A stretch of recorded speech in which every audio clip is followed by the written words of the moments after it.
Okay, today's video is going to be a pretty cool video. We're going to be building a pedestal for a local taxidermist. I believe he's taking it to the Sportsman Show up in the Salt Palace later this month. We're going to take you through the process, harvesting the dead standing aspen, to building the base, to polishing the log itself, the A to Z, getting this pedestal done. Earlier this fall, when I was out elk hunting, I come across some really cool aspen logs with big old burls on them and some growths, some cancerous looking stuff. So I had a wood permit, so I went ahead and harvested a few of those and brought them home. And now I know why. I'm going to take one and build it into a pedestal, and I'm going to show you guys how to build your own pedestal. I'm up here doing a little elk hunting, also scouting for some trees. See this aspen right here? There's a pretty cool burl up in the tip of that. I'm going to hack this tree down, get that burl out of this tree. It's way up there. When I knock her down, I'll show it to you. So here we are. That is a pretty cool chunk of wood right there. But it's kind of punky, so I'm going to go ahead and cut a spare. Good dead standing right there. By taking the dead standing, I'm helping the forest. It's making room for new growth, getting more sunshine, and it's taking the fire hazard out of the woods. As you can see, this is just beautiful country up here. Seen one elk track, that's it. No elk. It's been a pretty brutal season hunting elk. I see another log right over there laying down. I'm gonna go check it out, see how sound it is. One way or another, I'm gonna get me a pedestal. So I got some options. Got 4 of them cut. We got that one's pretty sound. That one with the burl is pretty punky. I think we're gonna go with door number 3 right there. This one's got...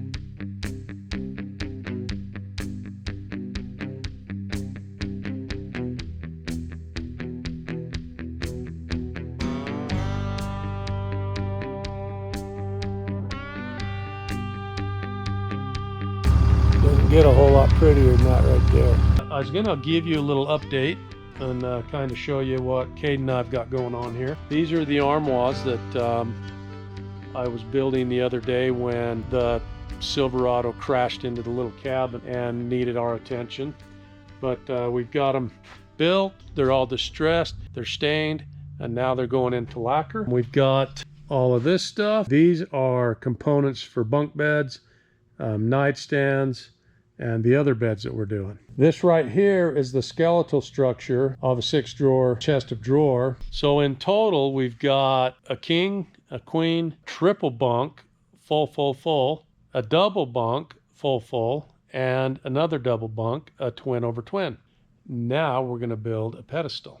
We're gonna start this process by gluing up these low panels right here, getting my 28-inch square, and then I'll knock all the corners off and make it 8-sided, make an octagon. And then I'm going to show you how we do a subtop underneath it and how I trim it all out with aspen. It's a pretty cool process. We're going to teach you how to build a pedestal.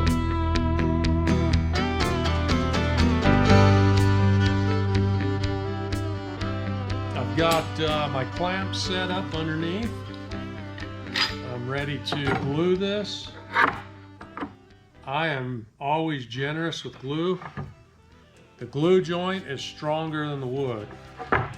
So if you use plenty of glue, you're not going to have any issues with your joint. That is covered, saturated.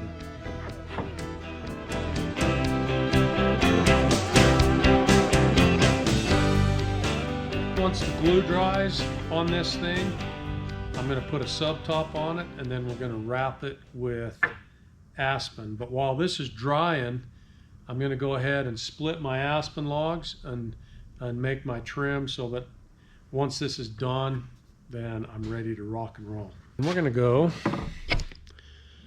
find us some aspen logs. There's one that's already split. I like that program. Oh, that'll make beautiful trim. I'm going to go get the rest of the trim that I need, and then I'll show you how we clean up the edges. Give me 2 factory edges. I'm just cutting them into 28-inch chunks. I need 8 of them because it's an octagon, and then I'll show you how we clean up the edges. So I've got this piece of particle board that I use for a straight edge. We're going to screw this straight edge onto this aspen log with a portion of the log sticking out over the end. Now we'll run this against the table and it'll give me a straight edge right there. Now that I have one milled edge or factory edge, that opens up a lot of doors for me. I can run this against the table here, clean this up. I can run this on the table, clean the back side up if it's not perfectly level. There's just a lot I can do now that I have one straight edge. And since this board is perfectly straight, and I run it against the fence here, that line is straight. I mean, that's as straight as an arrow. Look down that thing, that is straight. We're gonna set the table at 2 inches. There is my first piece of trim. I gotta do that 8 times. I'm gonna go ahead and get that done. It's gonna have the live edge facing out. It's an 8-sided base. This flat spot right here will go against the octagon. Let's go look and see what options we got for logs. That is a cool log right there. It's got some cracks, but that's just a beauty crack there.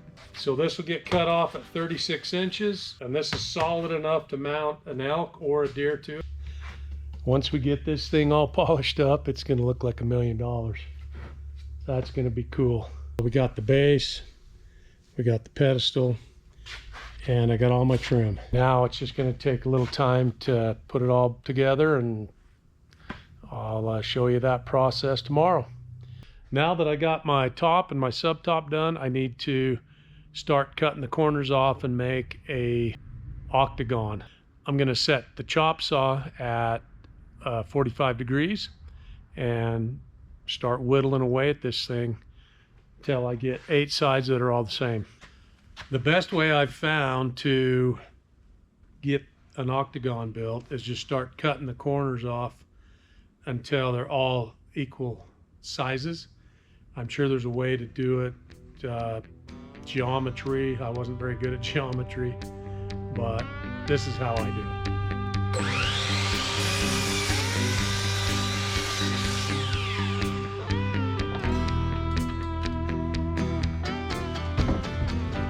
Now let's put this on that mark that I made right here.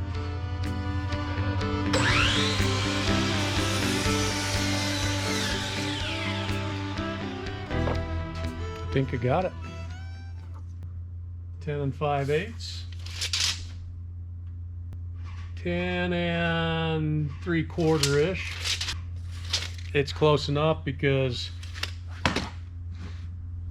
none of these aspen logs are uniform anyway.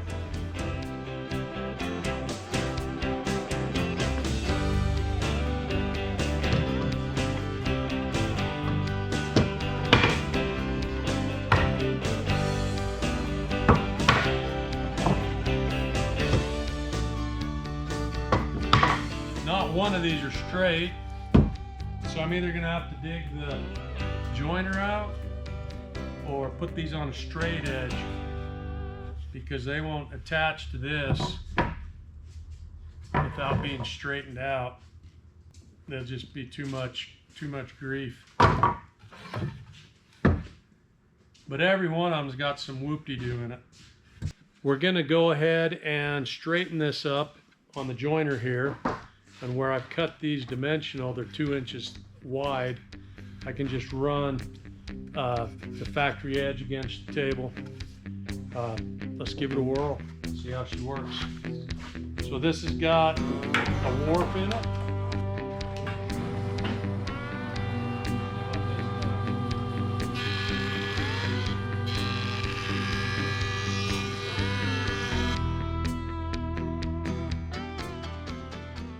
And got all these run through the joiner, and they all turned out just beautiful, straight as an arrow. So go ahead and start wrapping this beast. Okay, we are ready to put some trim on this base. There's a couple of ways you can do this. You can try to cut this trim on a 22.5 degree because this is a 45. But where Aspen is so ununiform and you're dealing with the live edge, it makes it very difficult to get those joints lined up to where they look decent. So I have another way of doing it, and I like the way I do it. You glue your first piece on here, pin it, cut the next one on your 22.5, slide it in. Actually, I think it's 45.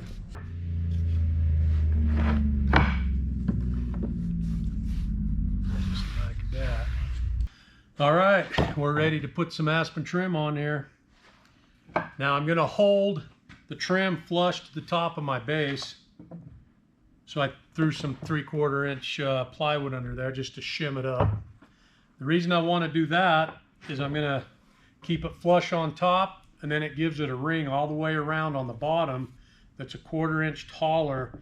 So if it sets on an unlevel surface like tile or hardwood, it can find its way to settle and to set level.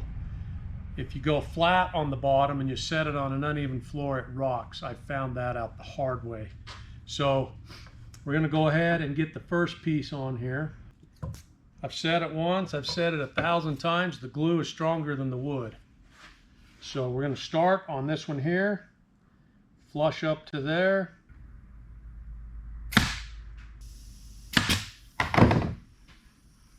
There was a nick on that, so I decided to get me a fresh cut. Oh yeah, beautiful. And glue this miter joint really good. I'm just going to work my way all the way around, and then I'll show you how we cut these off and clean them up, make a beautiful base. Okay, here's the last piece. Stick her right in there. Make sure we're flush.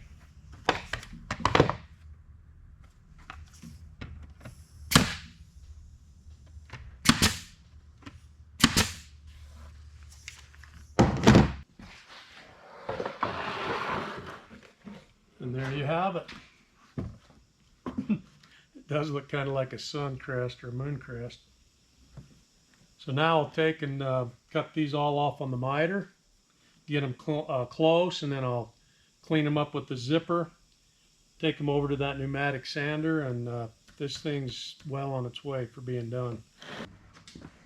I don't know.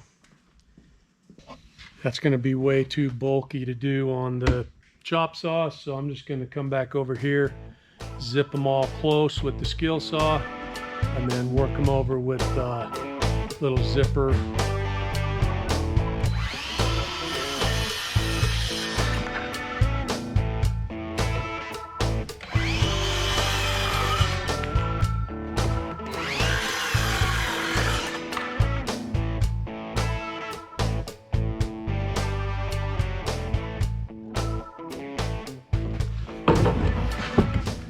Now I can take the zipper, just clean all those up, get them close, and then take them over to the barrel sander.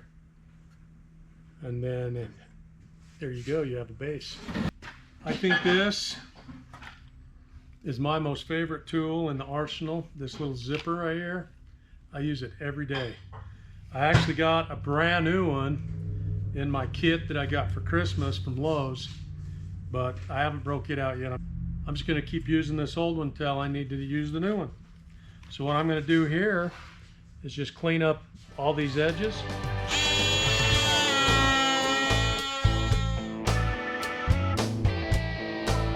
You got all of these corners zipped off with this little oscillating cutter. Now I'm going to just clean up all these corners on this sander right here, and then I will belt sand the top and putty the holes, and then this thing's basically ready to go.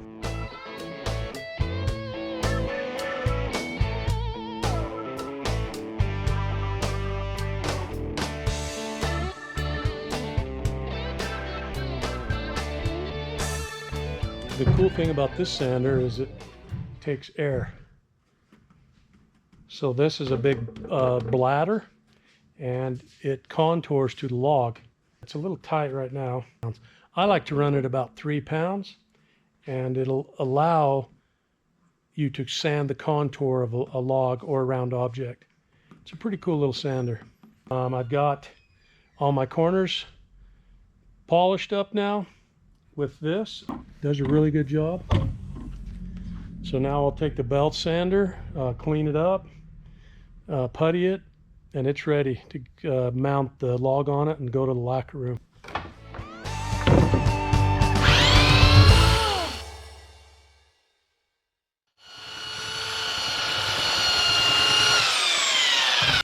We got the base all done. Now I need to cut this aspen log. The tool of choice here is this cool little DeWalt cordless chainsaw. This thing is pretty cool. You can get a lot of cuts out of one battery. This is a pretty cool little deal. I've got to make a really clean cut right here to mount it to this base. So I'm going to use that chainsaw right there.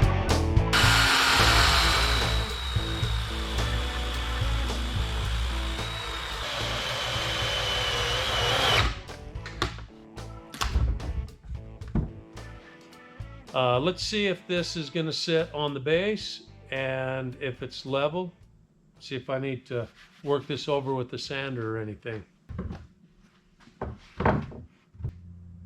I like it. I think I will take a belt sander and clean the bottom up just so that it sits a little smoother on this base. Then I'm going to polish this.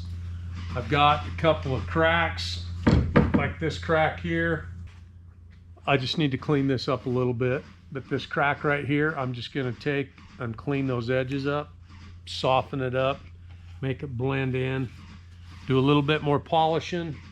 Then this thing is ready to go to the lacquer room.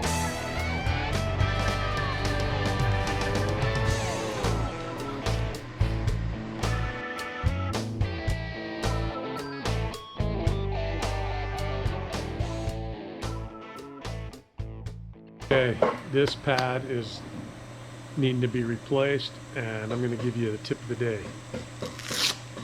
If you take and blow the Velcro off in between pad removals, that Velcro will last a lot longer, because what happens is the dust gets between the pad and the Velcro and wipes it out. I've got all the cracks softened, makes them look so much nicer, but I'm thinking I want to spray paint these knot holes black, just so that it gives it that pop look. So if you look at this one right here, it's already naturally black. They just look better. So I think I'm going to hit all the knot holes with some black spray paint, sand the edges off, mount this to the base, and then it's ready for lacquer.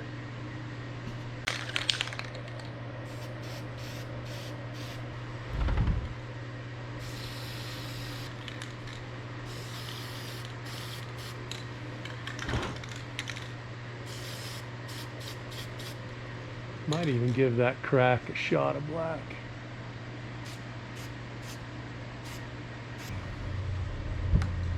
And then I'll just sand the edges back down. We'll let that dry, knock all the edges down with the 120 grit. This thing's gonna pop. So I got my daughter Carsey swinging the camera. We just got done with Bodie's ball game and wanted to come down and look at this pedestal because we've got it all lacquered up.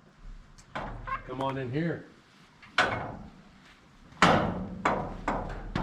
Oh, that's sexy. What do you think of that? That's so cute. Isn't that nice? Yeah. Look at all these holes. Got a big old crack.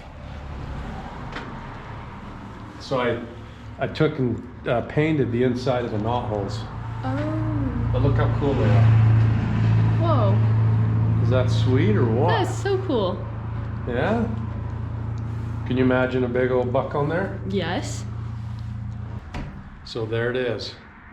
I think it turned out amazing. We appreciate you watching, and we will catch you on the next one. Okay, hold on. I'm going to do a special service announcement. We appreciate you watching. And okay, hold on.